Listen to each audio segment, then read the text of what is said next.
I saw this great quote, which I also shared with my colleagues, that says, "Good players win games, great players break records, legends change the game." So we all need to be a legend in order to change the game in such an established industry as healthcare.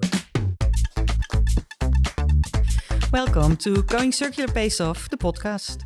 My name is Sandra Horlings and I'm from InnoBoost, supporting businesses around the globe going circular. In this series, we explore real stories of business leaders, making their businesses cleaner, greener, more just, and more future-proof. What does that mean? It's about reducing harm and actively restoring and improving the world around us. And the best part, it works. We see in many sectors that a strong business case drives real change. In every episode, we uncover lessons from those already on this journey, so you can learn from their successes and sidestep the pitfalls. And I'm not doing this alone. Today, my colleague Christian Kraaienhagen is joining me. Christian, welcome. Hi, Sandra. Thank you for inviting me. Just an update for last week. Any circular innovation that you saw that inspired you? Yes, today we're talking about the health sector, and I was really inspired by the trend that single-use medical devices like sensors or catheters are now not only used once and thrown away, but that they're actually collected, cleaned, inspected, sterilized, and used again and again and again. So from single-used to multiple use. Wow, excellent. Well, look forward to learning more about that example in maybe in a next podcast. But today we will discuss circular business models in professional medical equipment.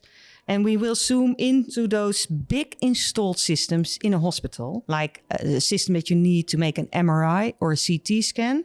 And Philips, a leading health tech company and a frontrunner in the circular economy, has the ambition to help their customers do more with less materials.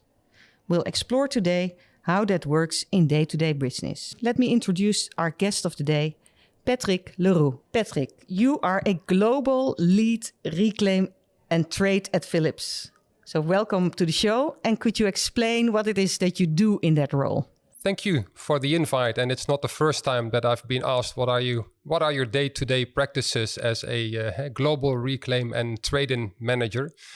The most important responsibility I have on a day-to-day, not only me, but me and my team, is to take back what you call larger equipment. Those are the MRIs, the CTs, but also the operating rooms until the ultrasound systems.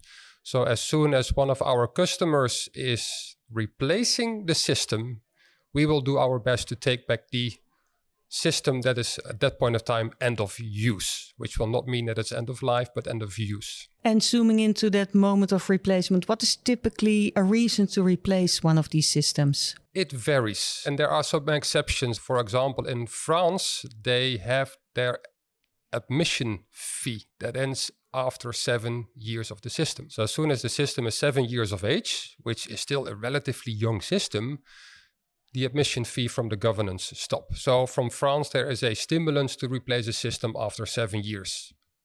I am personally in favor because we are happy to take back that system and resell again.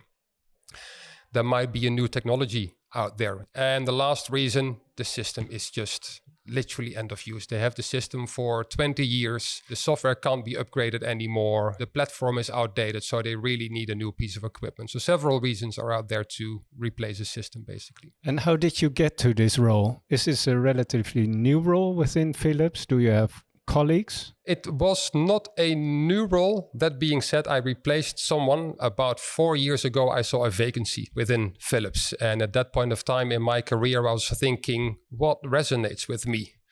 And I browsed the vacancy sites, and this one struck to me. It's about sustainability. It's about circularity. If I look at my personal ambitions, I'm very sustainable driven, reduce the waste at home, being more green, but also how can I sustain myself?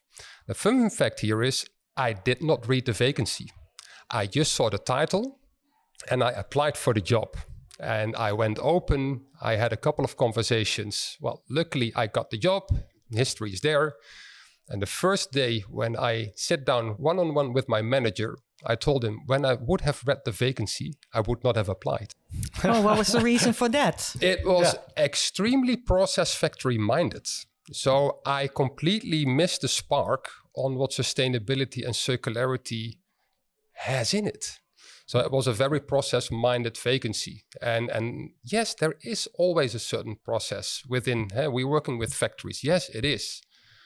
But if I look at the team and my direct colleagues, I mean, we face a lot of struggles to get circularity across the table. But everyone is in there with passion and enthusiasm. And you need it, including lots of patience, to get circularity in a company that has been linear for 125 years, roughly.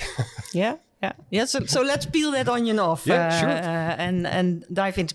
So if you say, I didn't read the vacancy. So for you, it was maybe already beyond the factory. It was about customer facing value. It was about how do we engage with these hospitals to sell them reclaimed systems, or how can we ask them to, maybe we sell it to different customers, whatever it is. So we'll zoom into that customer angle later.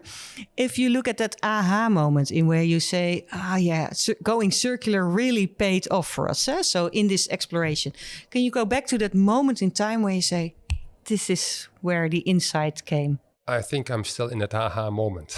It's for me, it's not just a moment. And I think, luckily, I keep that aha moment. It is the ability to justify and define circularity end to end. Because if you start isolating circularity by itself, it might hardly be profitable. But if you see what circularity contributes to a business, that's amazing. For example, if I take back a system to resell, the profitability might not be as high as a new one. So if I only isolate the profitability of the resell, there's a misjudgment. What I did is I enabled the socket for a new piece of equipment. So there we have the new equipment sales. If we have new equipment, we have service contracts. So it's basically a double socket sale, including service. And not only just that fragmented piece that we take back and resell.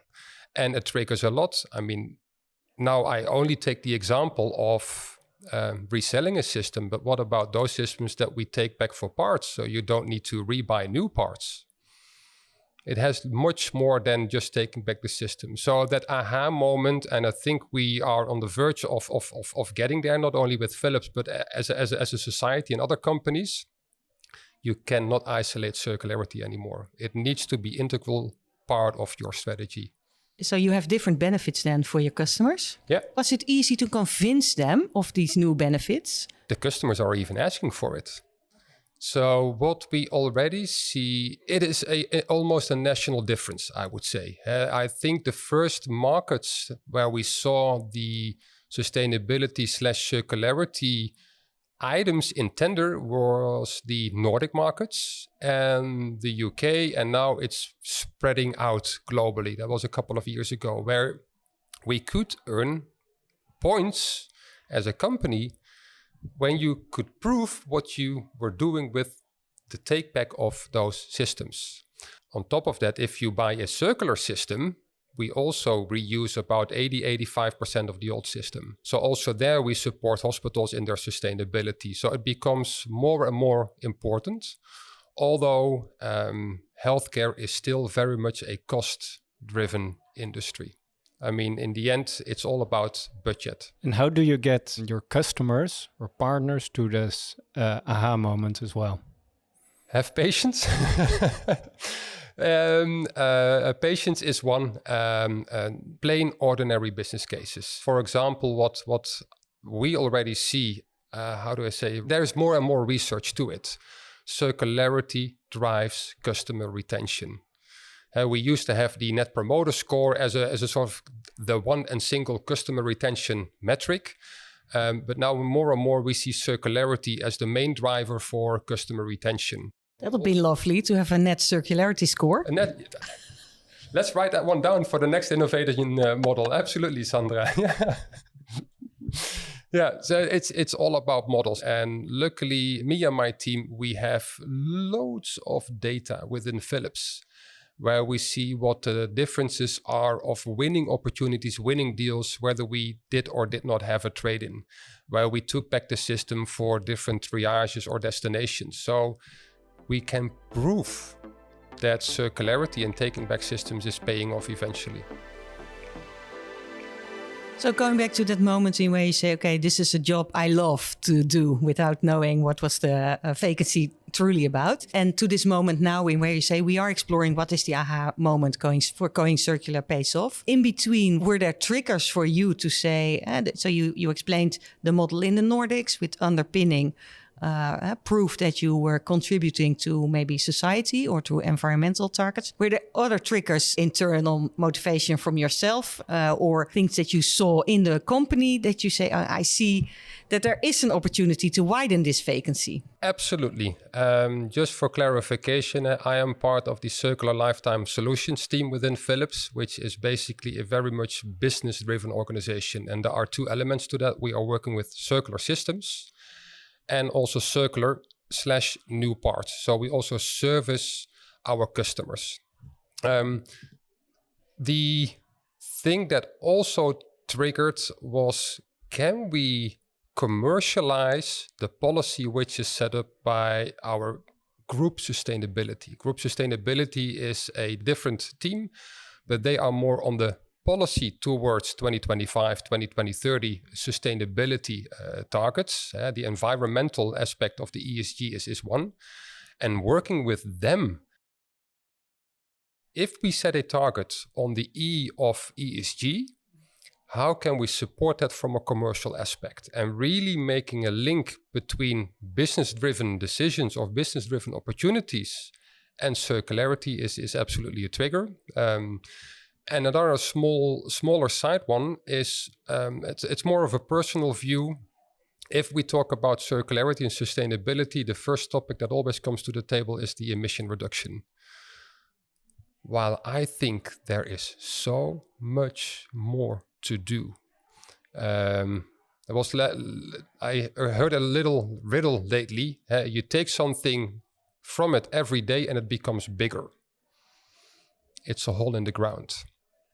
And that is basically what we currently do to the earth. So if I can take back those older pieces of equipment and we can harvest the parts, we can harvest the material, which we don't need to take from the earth, wonderful. So yes, emissions, but there is so much more on material reusage, virgin materials, plastics, and those type of things that really triggered me to do more in a different area of circularity and sustainability. And did you immediately know that? No. And where to find the value?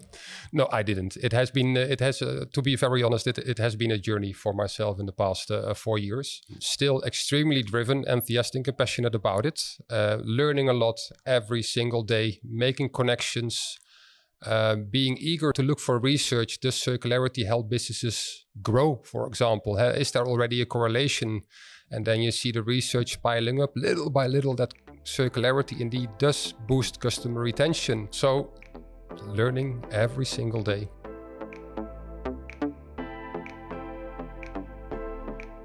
If you go to those to this journey, could you zoom in onto some of the hurdles that you really experienced? Sure. How much time do we have? let me share a couple of examples. I think one already shared, and that is the challenge to make people look at circularity end to end. In commercial organizations, also like ours, we tend to start isolating our profit and losses. You have your P&L, you have your P&L, and if you are not positive enough, well, let's have a discussion. But circularity brings results throughout the company. So really having that end-to-end view is a must-have in order to take it to a next level.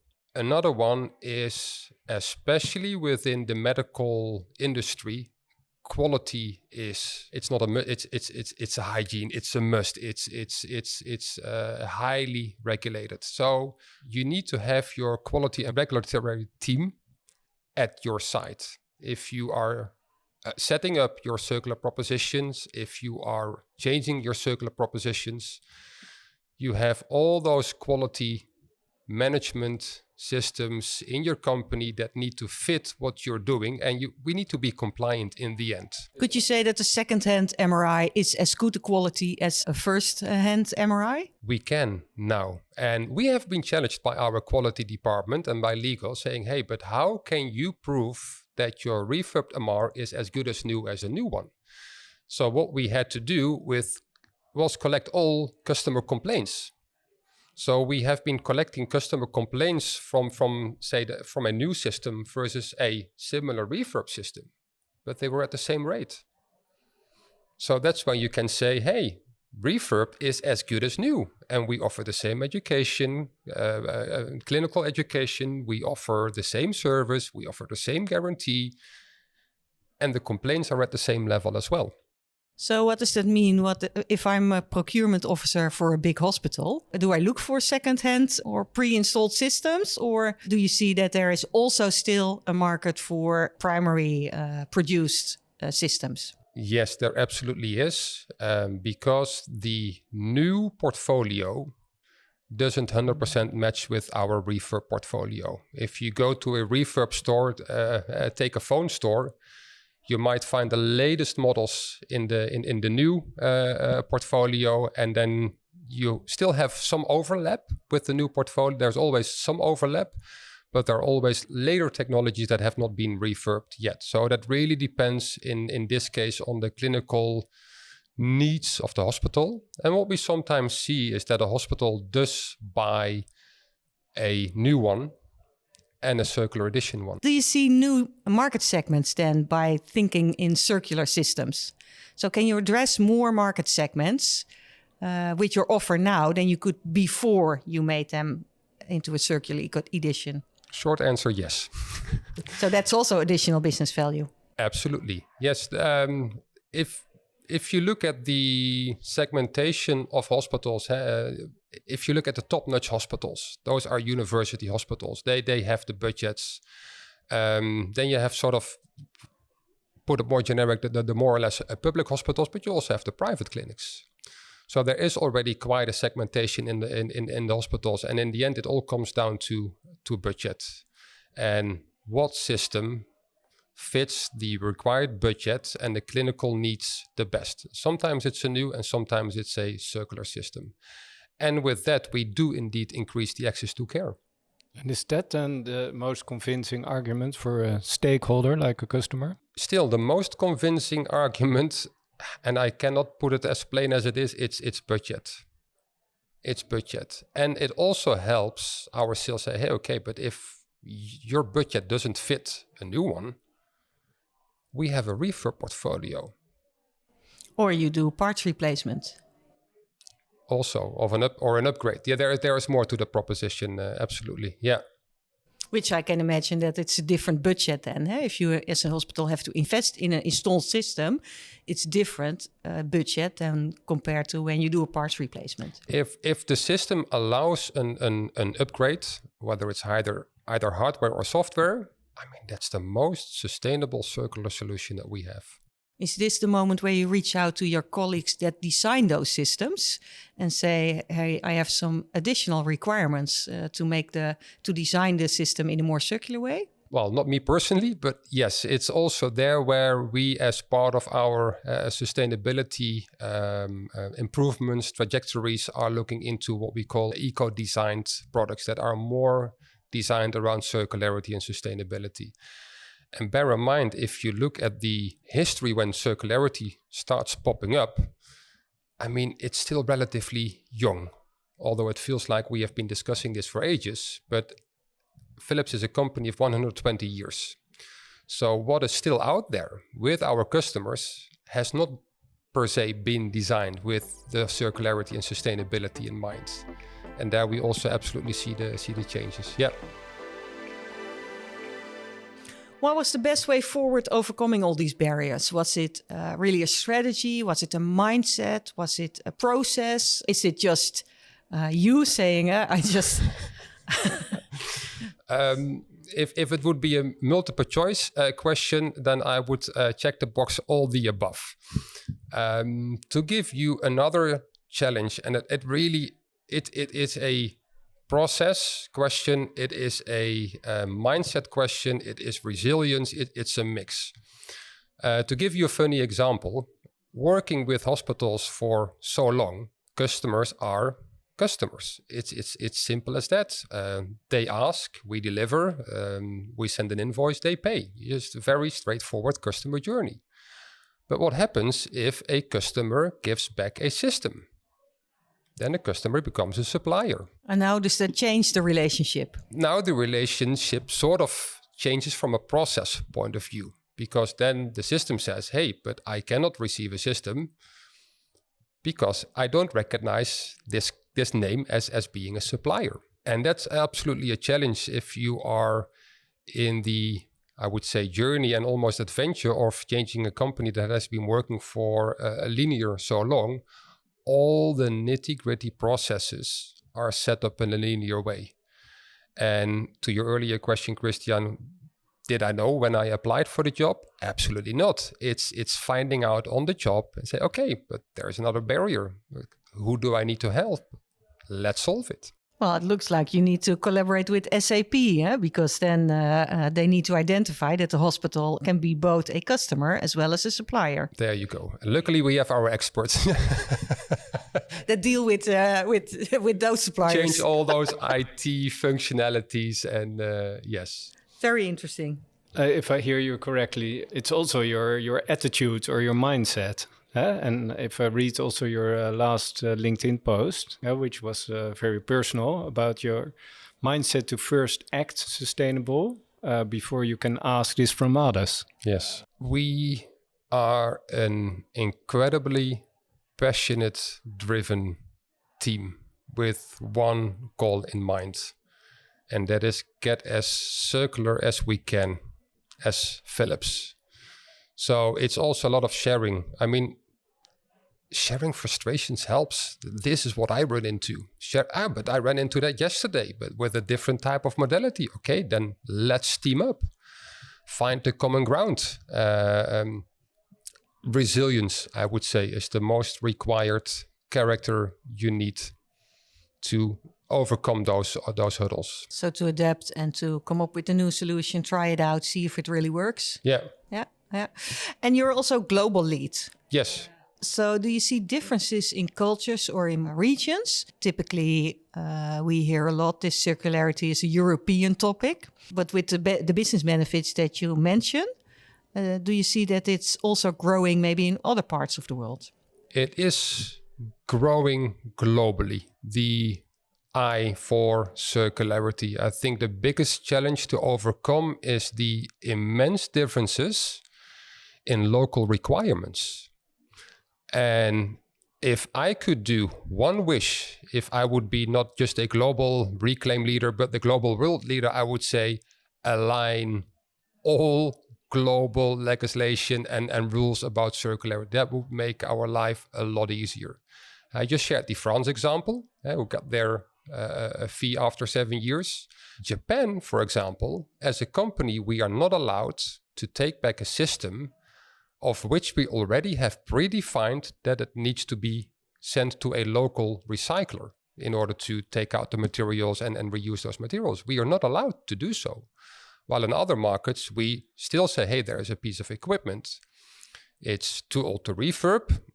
Our install base is that small. We also don't need to harvest the parts, but dear customer, we still take it back. We have a network of certified recyclers in where we will take that piece of equipment to make sure that it's being brought back to materials and not end up with landfill. But in a country like Japan, we're not allowed to do so. Are all the installed systems traceable? Yes, it's a must. It's a must, yes. And on top of that, there are some countries where we not even were allowed to sell refurb systems. I think Vietnam was one of those countries which we eventually broke open. But legislation said we don't allow for circular systems. India is another market where it's difficult to sell because, and I think that's also the challenges more companies face. We have pre-owned, second-hand, refurbed. It still has a bit of this taste that it's second-hand, it's scratched, it doesn't function that well. So we also see countries stating, hey, but I don't want to be a landfill for those medical systems. So for India, for example, they had the legislation that the system should not be older than 10 years. So if this, do not import systems older than 10 years.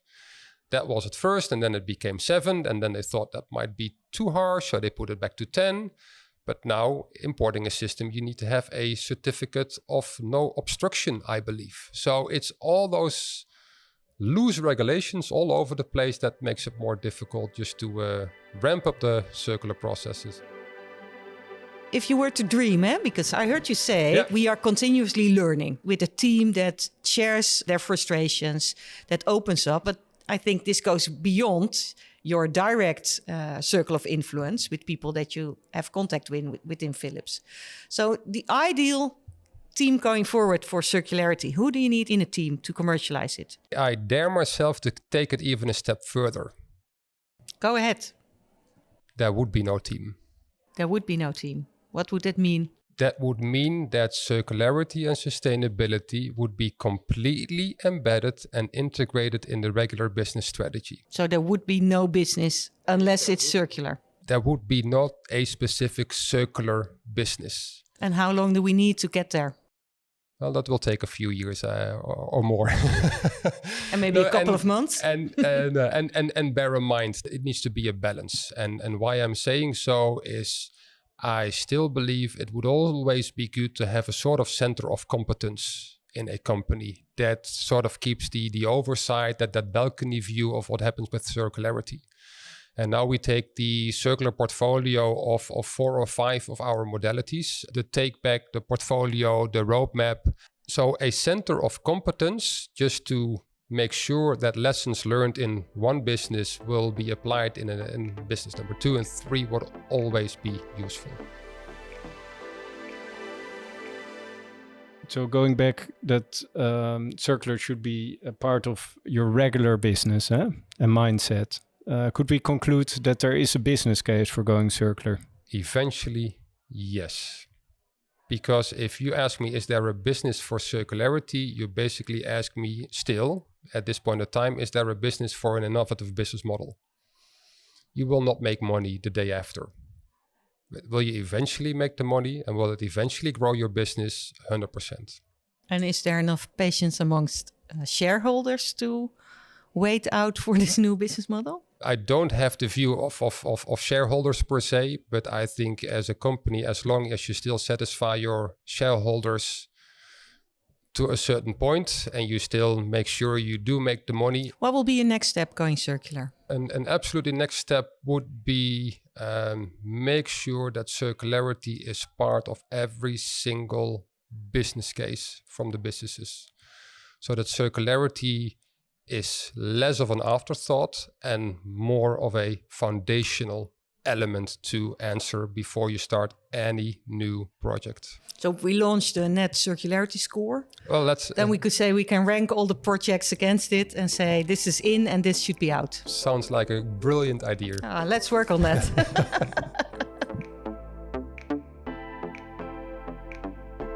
So you said my team is really passionate and driving circularity, but if you want circularity to be the foundation of future business, with business cases underpinning every circular initiative, you could say, is that easy, or what would be the next step to adopt this idea and the passion and to spread it across the company?